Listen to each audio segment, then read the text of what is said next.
নারদীয় ভক্তিসূত্র আমরা ৩৩ নম্বর সূত্র অবধি গত পর্বে আলোচনা করেছি। আজকে আমরা ৩৪ নম্বর সূত্র থেকে পরপর বেশ কয়েকটি সূত্র আলোচনা করবার চেষ্টা করব। ৩৪ নম্বর সূত্রে বলা হচ্ছে, তস্যাঃ সাধনানি গায়ন্ত্যাচার্যাঃ। তস্যাঃ সাধনানি, সেই প্রেমাভক্তির সাধনসমূহ প্রাপ্তির উপায় গায়ন্তি আচার্যাঃ, বর্ণনা করে থাকেন, গান করে থাকেন আচার্যগণ। অর্থাৎ আচার্যেরা স্তোত্র এবং সঙ্গীত দ্বারা প্রেমাভক্তি লাভের উপায়সমূহ বর্ণনা করে থাকেন। কেমনভাবে সেই প্রেমাভক্তি লাভ করা যাবে সেইটি আচার্যরা আমাদের সামনে উপস্থাপন করে থাকেন। সেটির কথা বলা হচ্ছে যে ভক্তিপথের আচার্যরা নানান উপায়ের কথা বলে থাকেন। তারপর ৩৫ নম্বর সূত্রে বলছেন, তত্তু বিষয়ত্যাগাৎ সঙ্গত্যাগাচ্চ। সেই ঈশ্বর প্রেম কিন্তু ইন্দ্রিয়ভোগ্য বিষয়ের আসক্তি ত্যাগ থেকে উৎপন্ন হয়। ইন্দ্রিয়াদির দ্বারা আমরা যে সকল বস্তু ভোগ করি, সে সমস্ত বিষয়ের প্রতি আমাদের যে আসক্তি, সেটি ত্যাগ করতে পারলে তবেই হচ্ছে ঈশ্বরে অনুরাগ আসে। দুটি কথা বলা হলো, যে আমরা যে বস্তু ভোগ করি তার ত্যাগ, এবং সেই বস্তু ভোগের জন্য আমাদের যে আসক্তি তারও ত্যাগ। এই দুটি করতে পারলে তবে ঈশ্বরে অনুরাগ আসে।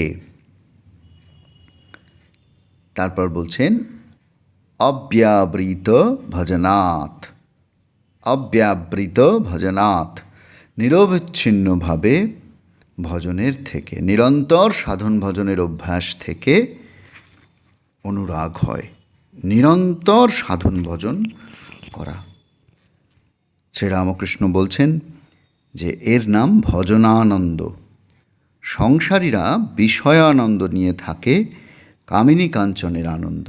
ভজন করতে করতে তার যখন কৃপা হয় তখন তিনি দর্শন দেন, তখন ব্রহ্মানন্দ। ঈশ্বরকে দর্শন করবার জন্য যখন প্রাণ আটুপাটু হয় তখন এই ব্যাকুলতা আসে।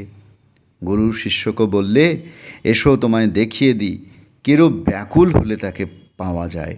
এই বলে একটি পুকুরের কাছে নিয়ে গিয়ে শিষ্যকে জলে চুবিয়ে ধরলে। তুললে পর শিষ্যকে জিজ্ঞাসা করলে, তোমার প্রাণ কীরকম হচ্ছিল? সে বললে, প্রাণ আটুপাটু হচ্ছিল। ঈশ্বরকে ভালোবাসা এই সার, ভক্তি সার। নারদ রামকে বললেন, তোমার পাদপদ্মে যেন সদা শুদ্ধা ভক্তি থাকে, আর যেন তোমার ভুবন মোহিনী মায়ায় মুগ্ধ না হই। রামচন্দ্র বললেন, আর কিছু বটলও। নারদ বললেন, আর কিছু চাই না, কেবল যেন পাদপদ্মে ভক্তি থাকে। ভক্ত আর কিছু চান না, এই কেবল ঈশ্বরে অনুরাগ, এইটি ভক্ত প্রার্থনা করেন ভগবানের কাছে, আর কিচ্ছু তিনি চান না। অন্যত্র শ্রীরামকৃষ্ণ বলছেন এই সাধন ভজনের প্রসঙ্গে, সাধন ভজনের যে অভ্যাস সেই প্রসঙ্গে বলছেন, ভক্তি একমাত্র সার, ঈশ্বরে ভক্তি। ভগবান লাভ যদি উদ্দেশ্য হয় তাহলেই ভালো। চন্দ্রলোক, সূর্যলোক, নক্ষত্রলোক, মহাত্মা, এই নিয়ে কেবল থাকলে ঈশ্বরকে খোঁজা হয় না। তাঁর পাদপদ্মে ভক্তি করবার জন্য সাধন চাই, ব্যাকুল হয়ে ডাকা চাই। নানা জিনিস থেকে মন কুড়িয়ে এনে তাঁতে লাগাতে হয়। এই বলে ঠাকুর রামপ্রসাদের গান ধরছেন, মন করো কি তত্ত্ব, তাঁরে যেন উন্মত্ত আধার ঘরে, সে যে ভাবের বিষয়, ভাব ব্যতীত অভাবে কি ধরতে পারে? সে ভাব লাগি পরম যোগী, যোগ করে যুগ যুগান্তরে, হলে ভাবের উদয় লয় সে যেমন লোহাকে চুম্বকে ধরে। আর শাস্ত্র বলো, দর্শন বলো, বেদান্ত বলো, কিছুতেই তিনি নাই। তার জন্য প্রাণ ব্যাকুল না হলে কিছু হবে না। স্বরদর্শনে না পায় দর্শন, আগম নিগম তন্ত্রসারে, সে যে ভক্তিরসের রসিক, সদানন্দে বিরাজ করে পুরে। খুব ব্যাকুল হতে হয়, সাধনের খুব দরকার। ফস করে কি আর ঈশ্বর দর্শন হয়? একজন জিজ্ঞাসা করলে, কই ঈশ্বরকে দেখতে পাই না কেন? তা মনে উঠল, বললুম, বড় মাছ ধরবে তার আয়োজন করো, চারা করো, হাতসুতো ছিপ জোগাড় করো, গন্ধ পেয়ে গম্ভীর জল থেকে মাছ আসবে, জল নড়লে টের পাবে বড় মাছ এসেছে। মাখন খেতে ইচ্ছা, তার দুধে আছে মাখন করলে কি হবে? খাটতে হয় তবে মাখন ওঠে। ঈশ্বর আছেন বললে কি ঈশ্বরকে দেখা যায়? সাধন চাই। ভগবতী নিজে পঞ্চমুণ্ডির উপর বসে কঠোর তপস্যা করেছিলেন লোকশিক্ষার জন্য। শ্রীকৃষ্ণ সাক্ষাৎ পূর্ণ ব্রহ্ম, তিনিও রাধাযন্ত্র কুড়িয়ে পেয়ে লোকশিক্ষার জন্য তপস্যা করেছিলেন। এই দেখুন, ঠাকুর শ্রীরামকৃষ্ণদেব তিনি আমাদের সহজ করে বুঝিয়ে দিচ্ছেন। এই যে নিরন্তর সাধন ভজনের অভ্যাসের কথা আমরা 36 নম্বর সূত্রে পাচ্ছি, সেইটির প্রয়োজনীয়তা কোথায়? নিরন্তর সাধন ভজন থেকেই একমাত্র অনুরাগ জন্মায়। সেইটির কথা ঠাকুর যেন আমাদের ধরিয়ে দিচ্ছেন যে একবার করে হয়ে গেল এমনটি নয়, বারংবার একেবারে অভ্যাস সহযোগে তাকে ডাকতে থাকা। ডাকতে ডাকতে তখন তিনি নিশ্চয়ই দর্শন দেবেন, এই বিশ্বাস, এইটি বলা হচ্ছে অনুরাগ হয়। একটা খুব সুন্দর ঘটনা রয়েছে যে মীরাবাই একবার একটি সভায় গেছেন, সেখানে ভগবানের নাম গুণকীর্তন করবার জন্য তাকে আহ্বান জানানো হয়েছে। মীরা গান গেয়েছেন। তো সেখানে সভায় অনেক শাস্ত্রজ্ঞ, সঙ্গীতের বড় বড় পণ্ডিতেরা উপস্থিত ছিলেন, ওস্তাদেরা উপস্থিত ছিলেন।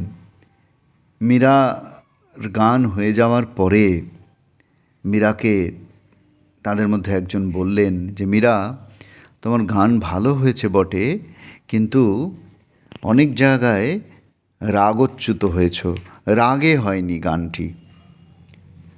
তখন মীরা বললেন যে, রাগ বুঝে ততক্ষণ গাই যতক্ষণ মানুষের জন্য গাই, আর যখন প্রভুর জন্য গাই তখন রাগের জন্য নয়, অনুরাগের জন্য।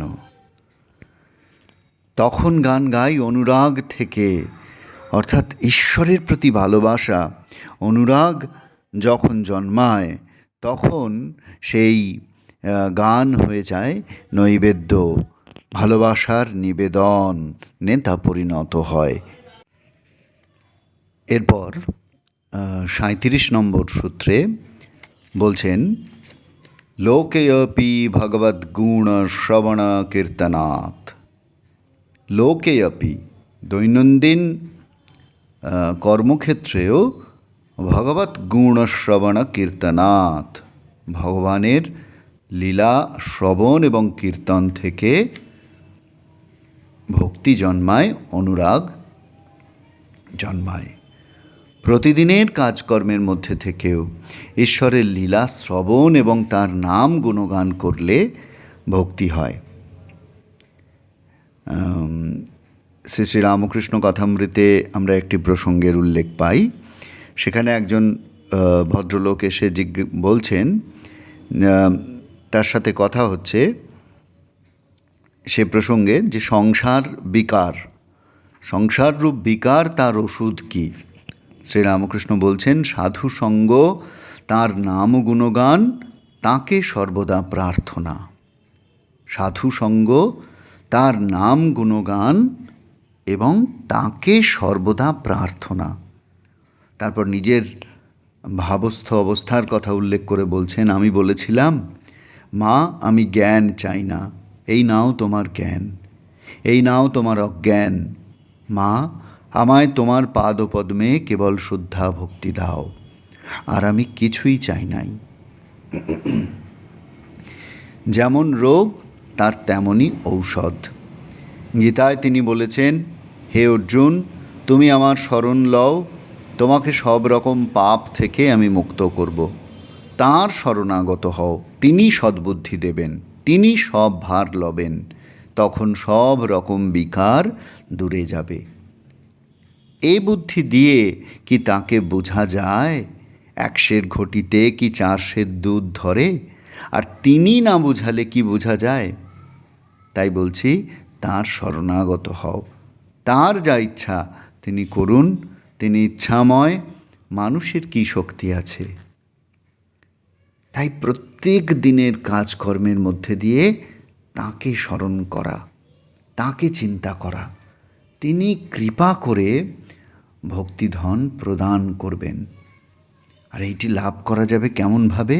সাধু সঙ্গের মধ্যে দিয়ে, তার নাম গুণগানের মধ্যে দিয়ে, তার কাছে প্রার্থনার মধ্যে দিয়ে। এই সম্পদকে লাভ করতে হবে। তারপর 38 নম্বর সূত্রে বলছেন, মোক্ষ তস্তু মহৎ কৃপয়ৈব ভগবৎ কৃপালেশাদবা। বলছেন, মুখ্যতঃ তু মহৎ কৃপয়া এব বা ভগবৎ কৃপালেশাৎ। প্রধানত মহাপুরুষের অনুগ্রহ থেকে অথবা ভগবানের সামান্যতম করুণা থেকেই ভক্তি লাভ হয়। ভক্তি লাভের বিভিন্ন পন্থার কথা আমরা জেনেছি, আলোচনা করেছি, যেমন যেমন নারদ বলেছেন এবং দেবর্ষি আমাদের বিভিন্ন আচার্যরা কি বলছেন এ প্রসঙ্গে সেইটির কথাও বলেছেন। এবং তারপর সেই সার কথাটি বলছেন যে ভক্তি লাভ করতে গেলে প্রথমত ইন্দ্রিয়ভোগ্য যে বিষয়সমূহ সেগুলি বাইরেও ত্যাগ এবং অন্তর থেকে তাদের আসক্তিও ত্যাগ। দ্বিতীয়ত ভগবানে অবিচলিত ভক্তি। আর তৃতীয়ত ভগবানের নিরন্তর অনুধ্যান, এমনকি সাংসারিক কাজে ব্যাপৃত থাকবার সময়ও ভগবৎ প্রসঙ্গ শ্রবণ, তার গুণগান, তার কথা চিন্তা করা, সেইটি করতে পারলে সেটি ভক্তি লাভের সহায়ক হয়। এইটির কথা বলা হচ্ছে। অর্থাৎ মহৎ কৃপা এবং ঈশ্বর কৃপা, এই দুটি বিষয়ে বলা হচ্ছে। মহৎ কৃপা অর্থাৎ সাধু সঙ্গদের করা, সাধু মহাত্মার কৃপা, আর ঈশ্বর কৃপা, ঈশ্বরের কৃপা। সাধু সঙ্গ আমরা সবসময় চাইলেই যে করতে পারি তা নয়। মহাপুরুষের সান্নিধ্য আমাদের ভাগ্যে ঘটে, সর্বদাই যে ঘটে তা নয়। কিন্তু ঈশ্বর কৃপার জন্য আমরা যেখানেই থাকি না কেন সেখানে বসেই প্রচেষ্ট হতে পারি, চেষ্টা করতে পারি। মহাপুরুষের সঙ্গ এবং কৃপা যদি আমরা কখনো পাই, তবে আমরা জানব যে এই ভব সমুদ্র পার হওয়ার পাথেও আমরা পেয়েছি। এই পবিত্র সঙ্গ যেন আমাদের নতুন জন্ম দেয়, আমাদের ঋষিত্বে উন্নীত করে।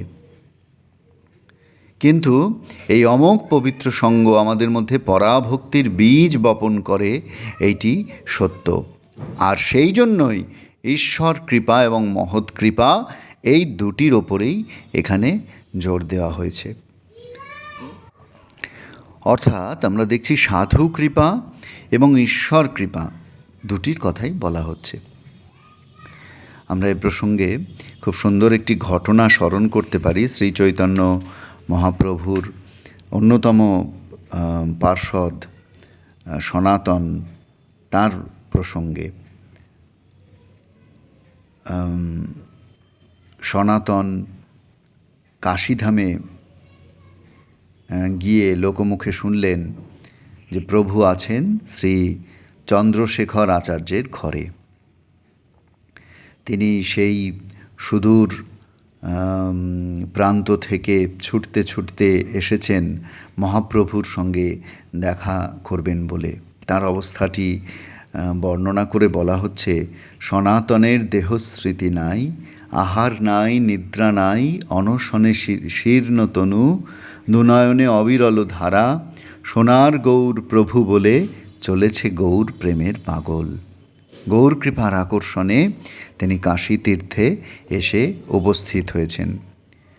গৌর দর্শন লোভাতুর সনাতন শ্রী চন্দ্রশেখর আচার্যের দ্বার দেশে গিয়ে বসলেন। ভিতরে রয়েছেন প্রাণ গৌরাঙ্গ। হঠাৎ প্রাণ যেন কেমন হলো, জানলেন প্রভু প্রাণে প্রাণে তাঁর প্রাণের সনাতন এসেছেন।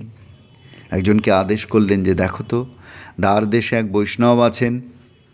বার্তাবহ দেখে এসে বলল যে বৈষ্ণব নয়, ফকির দীনবেশে উপস্থিত এক দরবেশ।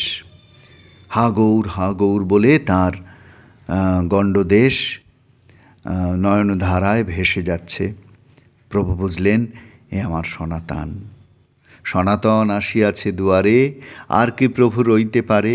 হরে কৃষ্ণ কৃষ্ণ বলে আগুসরি গেলেন ছুটে। বাহু প্রসারিত করে প্রভু ছুটলেন সনাতনের দিকে।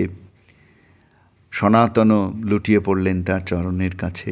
ছেঁড়া বস্ত্র অঙ্গে মলি, হাতে নখ মাথে চুলি, নিকটে যাইতে অঙ্গহালে।